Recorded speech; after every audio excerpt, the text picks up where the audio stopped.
Gjakën që e kërkon Chelsea Gjakën. Nga Reali ke Chelsea? Kjetë tjetër moment shumë interesant për sa i përket.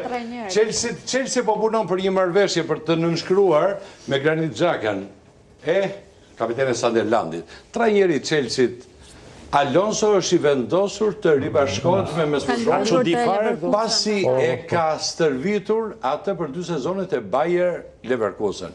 Ishtë lojtari Arsenalit ju bashkua Sunderlandit nga Leverkusen verën e kaluar me i marrëveshje 20 milion euro dhe me njerë u bë kapiten, duke luetur një rol dhe në vendin e 7 të klubit dhe sa po ngjitur në Premier League dhe kualifikimin për në Europa League në sezonin e ardhshëm.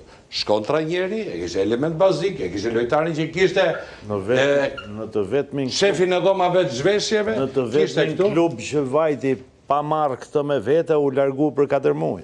Do me thënë tani do e marri se zben. Stili lojës... Ku shkon të Realia të Chelsea? Të Chelsea. Stili lojës që pretendon të ndërtoj në çdo ekip që shkon Alonso nuk funksionon pa karakteristikat e këtij futbollisti. Është lojtari që lidh lojën midis sulmit dhe ai për shembull brojtjes. Derisa mund t'japi ai, derisa mund t'japi.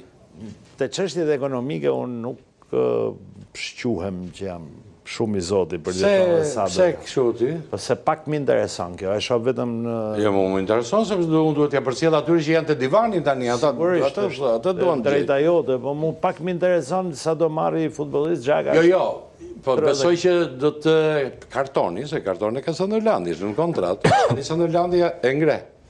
Mund t'ja çoj deri në 35-40 milion euro. Mendoj. A i paguaj do të Chelsea? Tani fakti që e kërkon Alonso, kjo do të thotë shumë. Dhe normalisht që klubi Chelsea, një sekond, klubi Chelsea do i plotësoj dëshirën trajnerit, sepse e ka marrë për një projekt. Se Alonso tani ka tregu vetëm që është një trajner i madh. Duke qenë se ka pasur 2 vjet ke Bayer Leverkusen dhe kanë arritur suksese të jashtëzakonshme me Xhakën, normalisht ai e don te Chelsea dhe mendoj që 35-40 milion euro mendoj që paguhet për Xhakën. Që edhe Chelsea i hedh to para. Levu madh po qarkullon në treg, Po Caicedo me Perez. Mua, edhe pse historia e Alonsos të Reali ka qenë shumë e shkurtër, mua realisht më ka pëlqyer si trajner, pavarësisht që e gjithë ekipi nuk po i shkon të përshtat trajnerit.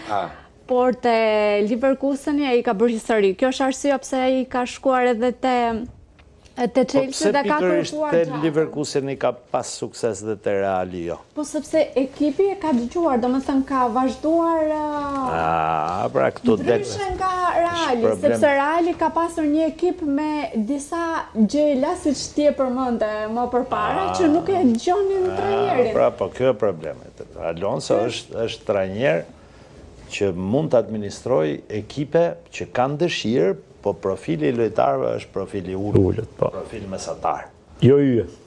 Në tentativën e parë për të administruar, se në një farë forme Alonso po përgatitej për të shkuar te Real Madridit dhe prandaj u la 2 vjet te Bayer Leverkusen. Krijon të eksperiencë, po.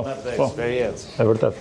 Në momentin e parë që shkeli te Real Madridit bëri një gafë skandaloze.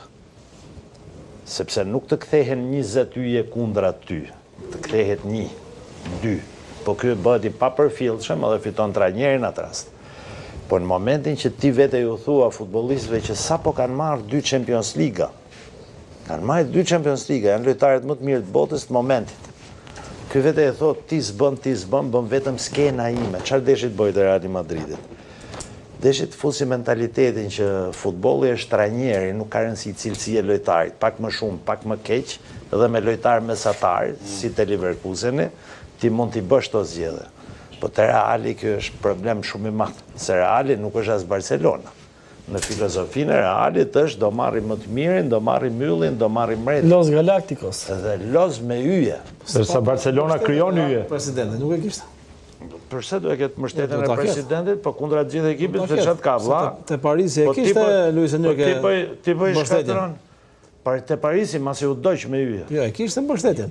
Pra një president... Kur të merë, nuk e ke mbështetjen gjatë rrugës, mbështetjen e ke ditën e parë kur vjen, vendos kushtet. Pse s'largoi lojtarët, manda trajnerin? Po Luis Enrique ja bori të qartë, i tha këta lojtarë erdha unë, këta s'do luajnë, mirë pafshi. Po, largu lojtarët. Ta firmos. Kurse të Realis ndodhi kjo. Reali ky pranoi të punoj me këta, po është presion i madh të riz, të hedhësh Vinicius Junior në stol të rezervave të jo trajner ti është, po ti je vet papa. Ka dalë shumë yje, por tash i kanë dalë shumë dhe që na tregon pralla. Vinicius Junior është si nxjerr ky Ancelotti, na si ekip botës ky Babajani që quhet Ancelotti, nuk është se ndryshon lojtarët, ndryshon formën e qasjes vetme. Ta dhe me atyre lojtarë që më problematik, ju merr maksimumin. Po kjo është s'ke këtë lloj karakteristike, nuk është trajner më.